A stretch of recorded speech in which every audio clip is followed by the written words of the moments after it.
مدی لیلانه قیزا حیدر آقای سیرتی برمال یا کنه مزن دازده دیرکانه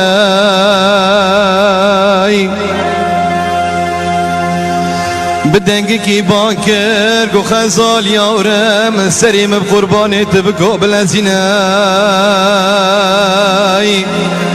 سوار بجود قدرات وماقي كنري ملك دي سنقاجليناي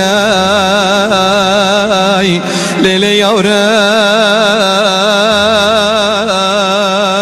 هربني كنا بشدينا جكلو كدرات لي دايك خرا تو مغراك لناف شافي سنقاخيناي دليل لیلی یارم سریم قربانی در باز کاوا شنگاله آوی تلبیسه بگر جشق مراق دلی مرا پوزی سنگاب غبار گینای دلیل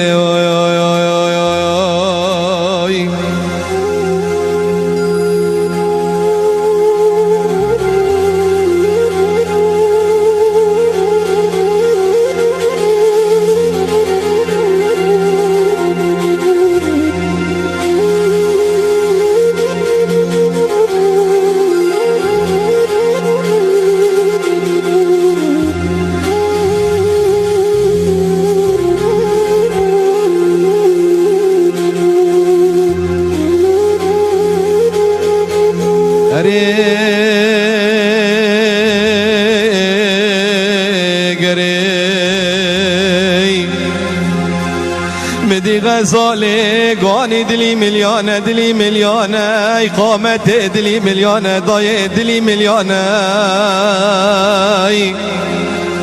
لیلیانه بتراتنا مرحمت و وجدانه باسر و سه شبنه بابک من احمد آقای مندی و به دازده سرکا درکتی تحصیلات گندانه